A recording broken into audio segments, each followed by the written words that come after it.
I am joined, as I am every week, by James Guzman, an American-born writer and insurance broker specializing in non-conventional markets and countries. He's the founder of the Borderless blog and podcast, which you can find at borderlessblog.com. Find him at jamesguzman.com. He's down in Mexico. He's been there a while. If you are interested in moving to Mexico, you can consult with him through those websites. And if you need health insurance, you can also hit him up at borderlesshealthinsurance.com. What is going on, James? Hrvoje, how you doing? Here in the living through the prequel of the Hunger Games, but feeling good. Although here in San Miguel, the drag queens are starting to seep in down here in my sleepy little town, so I'm not too happy about that. Really, over here in neighboring Serbia, they're having 50,000 plus people protesting the coming Euro Pride parade that was slated for, I think, in September in Belgrade, Serbia. What's going on in San Miguel with the trans stuff? Well, there is no Pride parade, but there has been just a group. I think it's like 2 or 3 of these drag queens, clown-looking people, and they've been like going to different restaurants in town, and so anyways, it's just slowly seeping in down here, I guess, but most people aren't cool with it. But it's mostly the kind of the liberal expats that think it's so great, you know what I mean? But yeah, so you can't get away from it, you know what I mean? Well, there is some good news. I saw you posting about it regarding climate change, that climate change apparently causes obesity now, so I don't have to fault my inactivity. I can just blame the weather. Yeah. Yeah. Right. Well, they were mostly talking about about young kids, toddlers and stuff like that, that it was the fault of climate change, that they're obese. So, next time you're driving around you're taking a flight or you're driving around a truck, just think about all the kids that you're making fat. You're being very selfish. Crazy. I can't wait tomorrow what they tell us, climate change causes. It's nuts. But eat the bugs or you're making my kid fat. Yeah. They're going to tell you eating the bugs is going to make you slimmer. I guess it will make you slimmer. No, you have to eat the bugs or you're going to make my kid fat. Yeah. Klaus Schwab. That's how it works. Fan. Yeah. There were a few interesting U.S. stories I thought we could maybe start with. One I just found I thought was interesting. Nothing that we didn't already know, but just confirmation from Fortune.com how wealthy Americans are flocking to Florida at 4 times the rate of any other state. And it says that there was a net influx of 20,000 plus high income households, nearly 4 times the number of high rollers. The second most popular place attracted Texas, which saw a net migration of 5,000 plus. So we see Texas and Florida are the go-to places, I guess, to escape from the Great Reset in the U.S. Not to mention, the American redoubt or rural places like I think Montana, the Dakotas. Although the Dakotas are maybe too close to Canada for my preference, but Wyoming and Montana, and maybe those places. Not to mention Mexico. So, any thoughts on people fleeing to Florida and Texas?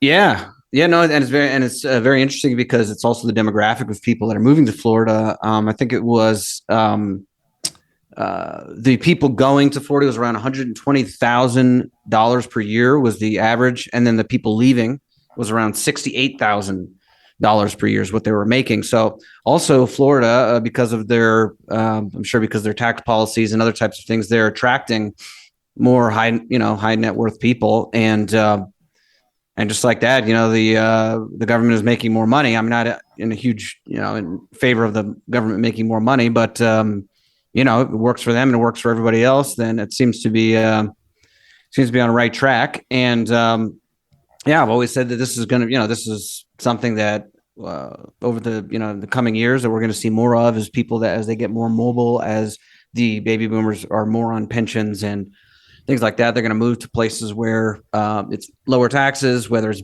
better weather, And, at first that will start with within the United States. A lot of Americans especially are very, it's normal for them to move around to different states. It's not a big deal. But what's stopping somebody from, instead of moving from, say, New York to Florida, why wouldn't they go New York to Mexico, or New York to Brazil, or whatever? You know what I mean? That there's 200 plus countries in the world. So, that as things start out, it'll just be people looking at different states. And I think that's going to turn into kind of a lot of people looking at more, international, countries like states. And that kind of also has given rise to the kind of the digital nomad lifestyle that we've been covering, that they've been talking about a lot here in Mexico. And I think it's just a trend that as people become more mobile and are able to do it, they're able to go where you're treated best, as Andrew Henderson says. But that's, why not? Why not go to a place where you're going to pay less in taxes, where you feel freer to do whatever it is that you want to do around people that you enjoy, nice weather, that it's, costs less, et cetera. So if you can greatly increase your cost of living by just simply moving, then I think a lot of people are going to be doing that. So the article also mentions some of the ultra wealthy are increasingly moving to Europe, which is interesting. The two places they're going to are, so they're going to Portugal. Is it Greece? I think Croatia is a good place, but just to mention as well, some of the what I was going to say about that. A lot of the it seems like from the reports I've seen, a lot of the ultra wealthy, they still like these places like New York, Los Angeles, even Australia, Hong Kong. I think Hong Kong and New York have like vast majority of all the billionaires on earth still. And, so I think that even with all the COVID restrictions and all the craziness going on, because, extremely high net worth people, over $100 million, billionaires, stuff like that, they don't have to follow any of the rules that the rest of the people do. They don't have to pay any of the taxes. And, the relatively high cost of living isn't a big deal from them. So, I mean, if you got $1 billion, then living in Los Angeles is not bad. You can avoid, all of the homeless problems and all that type of stuff. You just live on like an ivory tower. So I think that we're seeing the, this discrepancy in income. Really high net worth individuals are still able to live in these places relatively unaffected. Yeah, I think that's one of the key points you just brought up in the Great Reset in COVID 1984. If they lock everything down and masks and injections, if you're wealthy, you can live. I mean, if you're ultra wealthy, you can live normally. You can send someone out to do your shopping, to do your paperwork. You can fly private jets. None of that. You live life normally if you're ultra wealthy. But that's the whole point of the Great Reset, wiping out the middle class, and it's just going to be the plebes and the 0.1%. And again, the top places people are migrating to are Florida, Texas, Arizona, the Carolinas, Tennessee, Colorado. I know a number of the people I've had on who are like doing podcasting have been moving to Tennessee, which is interesting. That seems to be a hot spot. Tennessee, Colorado, Nevada, Idaho, and Utah. And just one more story on the U.S. I thought was interesting. Kent Moyer of the World Protection Group. I've had him on as a guest here on TNT. He was on Fox News just today talking about how more celebrities are hiring private security as crime is surging in LA. They're fearing for their life. And he mentions how LAPD arrests are down 20%. So is that woke stuff again? They're not enforcing the law. They're letting criminals do whatever they want. And, and any thoughts on how crime seems to be on the uptick in the U.S.? I think that it kind of has to do with what we were just talking about, as far as the very rich and powerful being able to escape that kind of thing. I think it was the Bilderberg Group. The major thing that they were talking about was the book that was I can't remember the name of it, but it was basically like, what are we going to do with all these plebs as this fourth industrial revolution comes about? And so I think that that's kind of how it is. They're just like, well, I guess all these people are just going to be, in the streets, and they're just going to kind of die, and we have to deal with it, and we just live with it. You know what I mean? And what I was going to also say is, we're talking about them being able to, very rich people being able to go to these places that the rest of us find unlivable. Later in the podcast or the interview, maybe we can talk more about the interview you did about Anarchapulco with Etienne Boyd Squared. Yeah. When people are talking about the government being a scam, I think it is, and it's kind of a mind scam. But people talk about anarchism, anarcho-capitalism. If it can actually work, well, I mean, it does work for ultra wealthy people. Ultra wealthy people already live anarcho-capitalism. They don't follow the rules of any government. They don't, they own giant, just like you're talking about private security, islands, all that type of stuff. So, whether you realize it or not, I mean, the world is kind of in an anarchist situation, but they just have these kind of fake rules and laws and stuff for the people that they have to control. But they live in an anarcho-capitalist society, the way that I look at it. So yeah, that's what we see also with them being able to really enjoy the best parts of San Francisco, Los Angeles, New York, Australia, whatever, while the rest of us can't. It's unlivable, and they can get the governments to pay them billions of dollars and get away with doing whatever they want to. That's the world we live in. I think just a lot of people have the kind of slave mentality that, all these laws are there to protect them. You know what I mean? But it's actually there to oppress them. So that's my, I was listening to that interview you did with him earlier today, and that's kind of my takeaway. I just thought I'd add my 2 cents. Yeah, just further, like this story about increased crime in LA and the wealthy hiring private security, Kent Moyer.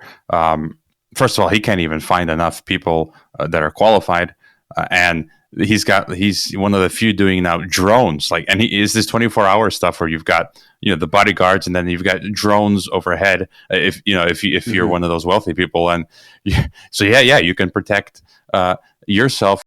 Richard Nichols, who's a British Mexican author out in the Yucatan somewhere, who I've had on TNT, he's got a great novel called Lost Causes. I really enjoyed it and recommend it. He quote tweeted this video I posted from CNN, where CNN again is covering Americans escaping the U.S. over inflation, driving up costs, also for Mexicans. But he says it's only just starting, and much more of this is to come.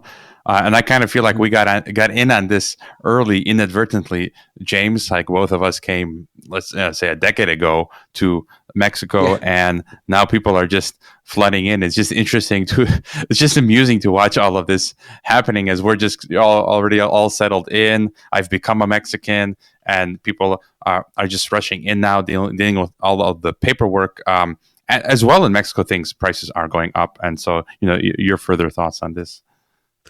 Yeah, it's kind of funny because I think about that a lot, because it's just kind of, it's been so hard to time exactly what's going on in the West, the United States in general, as far as the financial situation. I've been very early just thinking, 10 plus years ago, I was thinking, this whole thing's falling apart, or the 2008 crash, and then the European debt crisis. And I was studying economics at the time in Europe, and I was invested in real estate very young, and so I directly experienced the real estate market crash and stuff. And I just thought, wow, this is all. And then I started really getting into Austrian economics and studying central banks and stuff like that. And I just thought, wow, this is all falling apart, right now. And so that's what I've been thinking. It just hasn't. They've been keeping this thing going, kicking the can down the road. It's really incredible. And I remember, 10 years ago, I used to write at the Dollar Vigilante that there's going to be a time when Americans and other Westerners, they're going to be trying to get into other countries, but if the economy, if the the dollar loses its foothold, then what else does the United States do? What is it really, the manufacturing that it's doing and all that type of stuff. It's basically the whole economy is resting on the printing of money and the fact that everybody accepts the dollar to hold its value. But, so anyways, and I've always, thought that, I don't know when, but there'd be a time when Americans would try to be going to other countries, and there's going to be a point in time when other countries are not going to be able to get anymore. Just kind of like, in the United States, that they just can't take all these Central Americans and all people from all over the world that are coming through the southern border.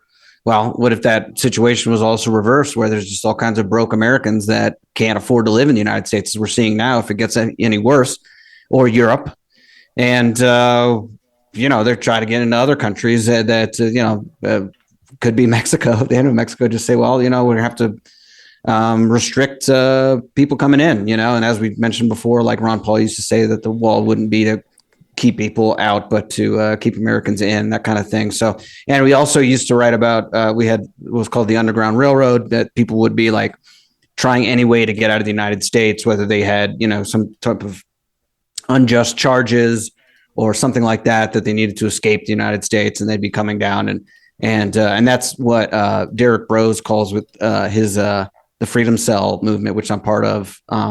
And I talked to him about that. I said it was funny because we used to call it that when I was at television. We called it the Underground Railroad, which is like you're basically helping people that are escaping statism in the United States to come to Latin America. And he used the same name to do the same thing. Yeah, just before talking about Mexico and the Underground Railroad, Anarchapulco, someone tweeted today, a Croatian, saying that today in Interspar, that's a supermarket here, there's a lot of tourists, especially German tourists, and some Germans were saying, how is everything in Croatia here almost twice as expensive in terms of groceries? And the Croatian checkout lady responded that the pay is twice as less in Germany, so half. So the cost of groceries are double in Croatia than in Germany, and the pay is half. So, and then the Germans just say, like, how do you guys survive here in Croatia? So yeah, that is sort of the situation. It's crazy. And yeah, I also wrote for Dollar Vigilante back in the day for a while under a pseudonym, just for fun. But what was interesting for you regarding the chats with I'm going to get his book now. It's just fascinating, the way he communicates and what he talks about, as well as his analysis of Anarchapulco, how it's been taken over by the feds, and it's completely logical. Like, if you look at, I haven't seen yet that HBO series, but it makes total sense what he's saying, and your reaction to that. Yeah. So as I noticed that a majority of the interview you talked about the his philosophy on politics in general. And I think that, that could be a really long conversation. There are definitely some things that I think that are true. Other things that, I think that I've come to look at a little bit differently over the years. But as far as, Anarchapulco, I did the sixth installment came out last Sunday. Yeah, I mean, it's something that I definitely don't think that people that are supposed to be they call themselves anarchists, or they were into this group. I don't think it's something they should be proud of. I mean, this is one thing that I was pointing out in the beginning, which is why a lot of the people that ended up there and were organizing it, they didn't like me and stuff like that, is just because I knew the character of Berwick in the beginning, and a lot of people that were involved, and a lot of drama, and that's exactly how the series turned out. I mean, the series turned out that supposedly a lot of the people, they kind of changed their mind, and they figured out that, anarchism wasn't right because it all fell apart, and because of this murder, and the other guy died of alcoholism. And I don't see how that even applies, because, in the series, in my view, they never tried anarchism. They were just living in Acapulco, which, yes, it has a very weak state. It has a chaotic state, but it still has a state. It's got a state. It's got cartels. It's got a local government. It's got a state government, all kind of fighting over control. That's not what free market anarchism is. Free market anarchism would be basically all private property, which is the opposite of what you would see on a beach in Mexico, for instance. It's, the beach is not owned by anybody. So, and they didn't have any property. So I don't think that it was an exercise in the philosophy of this in any way. And there was a lot of people that were kind of criticizing it on Twitter. You can just see all these anarcho-communists that are criticizing it for a number of reasons, and then they're calling Berwick, anti-Semite or racist or whatever, how the left-wing people do. And I just think that's tired and stupid. And so, I mean, there's plenty of things that you can criticize about Berwick himself, or about the movement, or things like that. But just oh, they're rich white people, racist, blah blah blah. That's just boring and stupid. And that's what I saw the majority of the complaints on Twitter. Which go figure. So the theory that he put out about it basically being like an intelligence front. I mean, I don't know. I've spoken to him about that, and he actually quoted me on one of the articles about with a conversation that we had. I just gave him my honest experience of working around that whole environment, and it was a lot of weird stuff going on. But like I told him, I have no smoking gun that it had something to do with intelligence operations or anything like that. Or I mean, I always thought that if there was a caricature that people that do not like free market anarchism or ANCAPs, whatever you want to call them, that type of people would want to paint, it would be, they just want to do drugs. They just want to, have prostitutes and rip everybody off and live in a place where they can do whatever they want to and be like,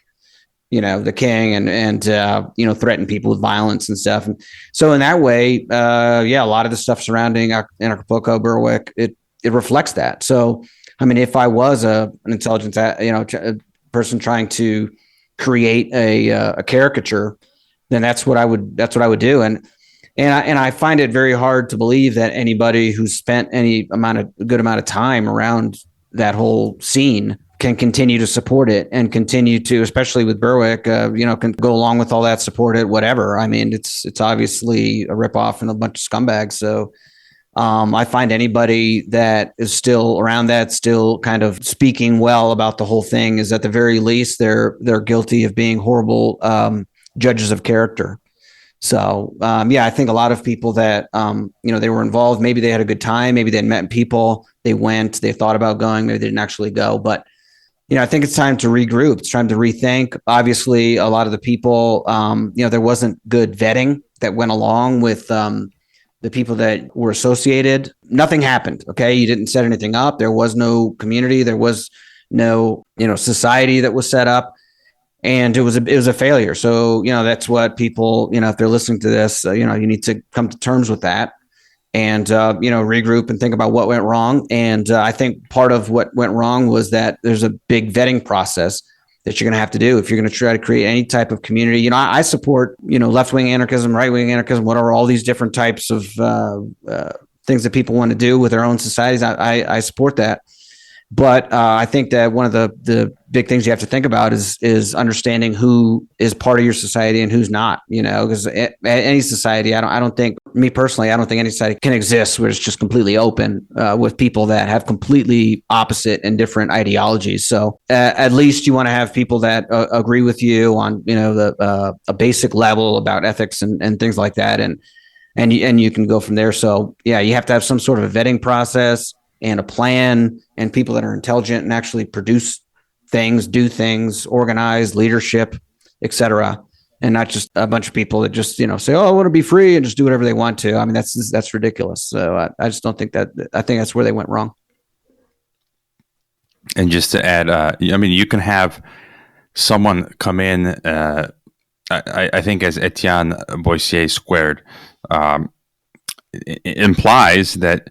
You get people coming in. You got a lot of people at this Anarchapulco conference and just living in these areas in Mexico. And the alphabet agencies could just send in a few of these agents. And I'm just imagining if I were at an anarchist in Anarchapulco and you got these people coming in, they seem cool. You don't know who anyone is, and you might not even be able to find out. Who this cool guy coming in, if or girl, he or she, if they are feds. I mean, there'd be no way really for you to know, and so they could just send in people like that and screw things up, create chaos, divert, hijack movements, and even Jeff Berwick wouldn't be able to figure it out. Although, as you said, he'd have the responsibility of just kicking these people out if they were creating this sort of havoc, this vetting process. But I try to stay away from, even the Derek Bros thing, the freedom selves. I don't even like the idea of, registering online in a directory in a certain city where I am. And, I just rather find wherever I'm living, just organically, figure out, on the ground, just making friends with people local people. That's just more my sort of approach. And well, that's what it is. That's what Freedom Cells is. That's what all these different. I mean, if you notice, there's a lot of alternative media people. A lot of different podcasts, whether it's No Agenda, whether it's Propaganda Report, whether it's Higher Side Chats, Freedom Cells, TDV, all these types of things. They're all just and even on. I've noticed that even on some more left-wing alternative media stuff, that they are having kind of meetups like this, and people are thirsty to be with people that they agree with on this type of stuff. And I think it's a result of this more centralization, and we see this giant, whatever you want to call it. Some people would call it a globalist cult or neoliberal cult or whatever you want to call it. I mean, you have this corporatist, statist, cult. Progressivism has a lot to do with it. Kind of this climate change, Gaia worship has part to do with it, whatever. And it's all hooked into these financial scams. And people that wake up to it, no matter what side of the spectrum they're on, they don't want to be part of it. And so they're trying to find more local groups with people that they agree with. I think that one thing that really turbocharged it was the vaccine stuff. It was basically what people would kind of rally around the idea of just not getting this COVID vaccine, no matter what side of the spectrum they were on. There were a lot of people that just weren't onto it. Because, I mean, being against big pharma used to be a left-wing thing. I don't know what happened now. Like in the United States, the Democrats, they love big pharma. They love the FBI. They love, the giving military billions of dollars. They love Dick Cheney. I don't know what's going on with that, but I think there's even people, on left wing that understand that that's a scam. And so, yeah, there's a lot of people that just want to link up with people that they more agree with. And I think that that's a natural inclination. And that's what, whether it's Freedom Cells or whatever it is that people are trying to do. And you don't have to register online or anything like that. Like you can use anonymous name on Telegram or or just meet people on in person or something like that. So there's all kinds of different ways to do it, but that's kind of the idea. All right, maybe to look at some other Mexico news, I came across this. I thought this was interesting. This is from Texas Monthly, and we know about the stuff that's being trafficked. The usual. We've talked about avocados and all of this other stuff where criminals are getting into, but bologna. There's I thought this was interesting that tons of contraband lunch meat is being seized at the U.S.-Mexico border, which the article says tells us something about the market value of nostalgia. And basically, there's a fine of, they're called these plastic-wrapped sausages known as chubs. The fines can be up to $1,000, but it's still worth it because they can be sold for, they say the quantities intercepted are so are large. I mean, they found cars with 320 pounds of this bologna in it, but basically that it's some sort of old school bologna that I guess Mexicans used to eat when they were kids back in the days. That's no longer available in the U.S. or it's much more expensive in the U.S. And so it goes for it's like $10-15 in Mexico, but in the US, it's double, triple, quadruple, 5 times the price. So, bologna is being smuggled from Mexico to the US, in case you didn't know. Maybe that's a business idea for you there, James. Yeah, exactly. That's what I was going to say. Nice. I might have to set up a business here. I'm going to Google that real quick, but I don't know. I hadn't heard about that, but that's interesting. Yeah. One of the big, stories that I saw that I thought would be interesting to bring up. It looks like next month. So the Morena government, the government of AMLO, they put in this person, Delfina Gomez, and she's the education minister. And they said, we're going to overhaul the entire education system. And so by next month, they're going to put this pilot program to 960 public schools in Mexico. And here we go. Okay, here we go. This is what they say. They're going to replace the patriarchal, colonial, scientific, Eurocentric, homophobic, and racist educational system which exists now. She said that the new educational model is characterized its promotion of a community rather than a global outlook, and its elimination of concepts considered to be neoliberal. All right, so neoliberal is a word that Morena Party in general has used as the enemy. Okay, and it's going to support teachers' educational autonomy. What does that tell me? That tells me that they're going to let probably the teachers unions choose radical teachers, and they're going to be able to teach whatever they want to, and there's not going to be any federal standards. And with all this stuff, so they're going to take the supposed patriarchal, colonial, scientific, Eurocentric, homophobic, and racist system. So, I mean, what does that mean? So they're going to impose some kind of a federal woke curriculum nationwide here soon, starting next month. And they're also removing textbooks, and they're replacing the words educational quality, competition, knowledge society, efficiency, and productivity. And they're also eliminating global standardized testing, because that's, I don't know, whatever. That's like probably homophobic and racist or whatever too. Who knows what.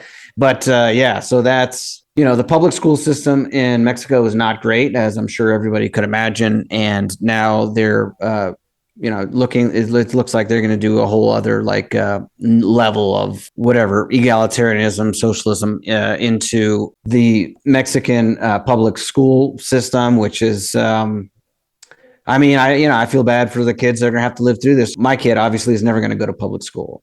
If they'd ever had something where that would have to be the case, then I would simply leave and take my kid. I don't care. I'm never putting my kid in public school anywhere, and especially not in Mexico. So fortunately, this doesn't apply to me, but I do feel bad for the younger generation that are going to be living into a more dumbed down curriculum, and probably going to it's going to be affecting us. The more kind of indoctrinated all these people are in with all this kind of whatever you want to call it, kind of this global progressive ideology.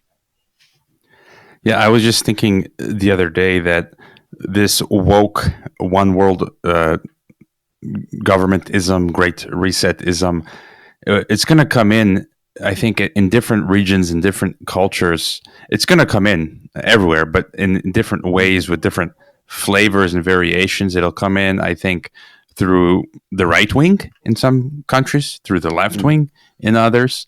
I was just thinking about the social credit system, the digital passport. Like in Europe, they're pushing harder on the COVID-19 84 health stuff. So maybe that would be the pretext in Europe.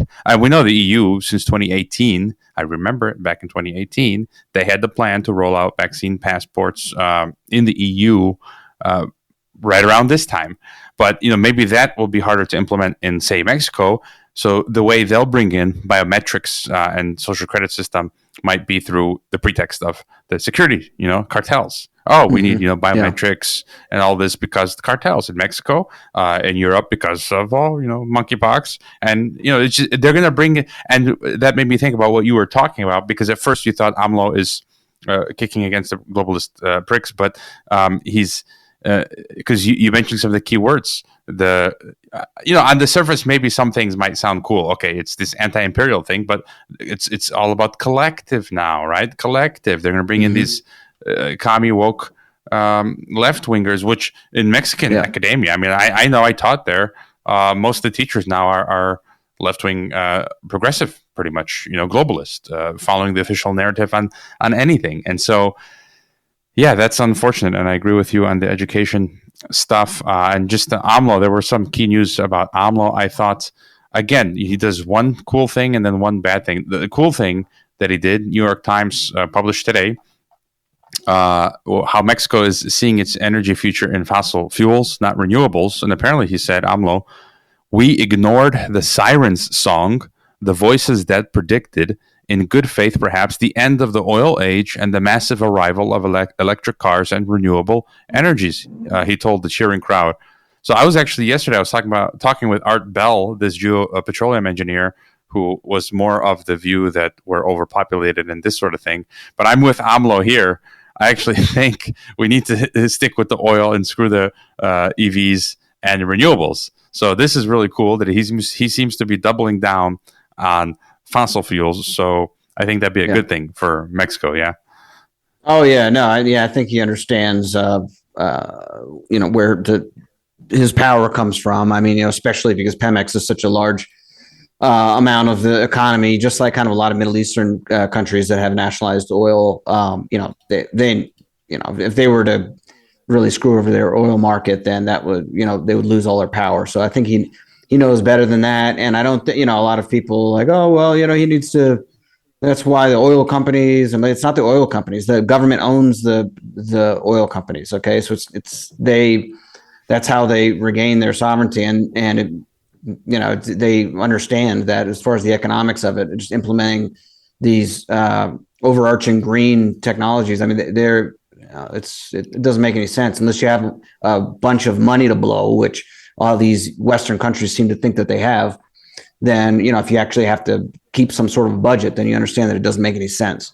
So, yeah, I think that the energy stuff is great. One thing that kind of did, there's things that AMLO says it's annoying, so everybody knows all this with the car burning and the violence. And since last time we talked, I mean, that violence did the basically terrorism spread over to Tijuana, where over 10 people got killed, apparently, in these clashes of, burning cars, burning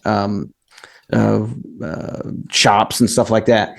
And when AMLO was asked about it, he said, well, it was a conservative's fault because they were blowing it out of proportion and blah, blah, blah. I don't know, whatever. It doesn't make any sense, and that's just ridiculous.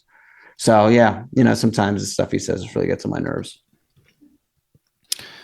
Yeah, and what else was I going to say? Another piece of news. He apparently Proceso reports that he met with Werner Baumann, executive director of Bayer, and AMLO said he expressed to me the desire of this company to continue investing in Mexico, both in the pharmaceutical branch and in food supplies. So again, he's meeting with like BlackRock, I think Larry Fink, and then the head of Bayer. To these guys, I'd be like, get behind me, Satan, But anyway, well, that's why you wouldn't be that's why you wouldn't be a politician, though, Hrvoje.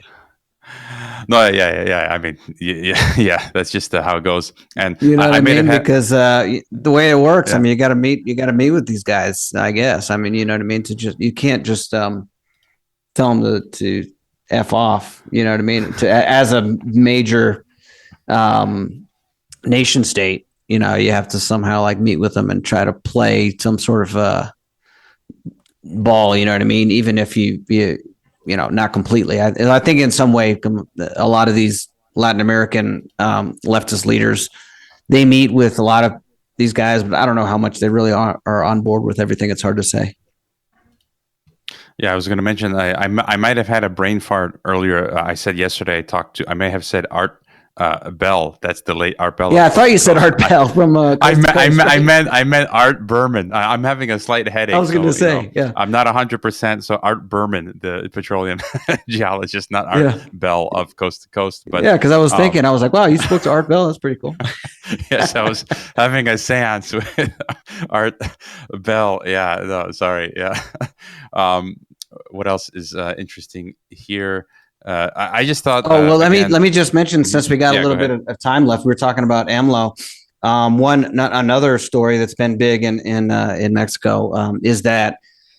So one of the things that AMLO had spoken about, one of the things that he pushed through since he's been president is getting the Guardia Nacional, or the National Guard. This is kind of white trucks and it's a completely different force out there, and he says, they're going to use that. Now that's been under civilian control, meaning control of the Congress, and he's been trying to get that under the control of the army, which would be a militarized police. So basically, to create a militarized national police force. The Congress has shut him down on that, but he's talking about just bypassing them and going ahead and doing it anyway somehow. And so that's been a big thing. This would basically like they would be a top-down militarized police force that would have jurisdiction over the entire country, which is in a strange way, it's similar to what Peña Nieto, Calderon were also doing. I think a lot, at some point, a lot of these presidents kind of throw their hands up and they're like, whatever, just let the army try to take over this situation, which has not produced good results in the past. But it seems that that's the direction that AMLO is going, despite that being not what he said during his campaign. Yeah, that's going on. And just real quick, we're about to run out of time, but just some other quick observations. CFE, the public electricity utility, is rolling out its own internet and mobile telephone service, which is, I think, interesting that CFE is going to be offering a mobile, entering into the fray, competing. And they have an app now called Guazap, where you can now report neighbors for throwing trash on the street. That's sort of that social credit system thing going on in Guadalajara. Where's the best place to find you, James? Yeah, thanks for having me on again. Yeah, of course, easiest place, jamesguzman.com. Check out my blog podcast at borderlessblog.com. And if you need health insurance, go to borderlesshealthinsurance.com, and I'd be happy to help you. Come down to San Miguel de Allende and live free. Live free or die. Don't eat too many tacos or drink too much tequila. We'll talk to you next week. Right. Stay tuned here on TNT.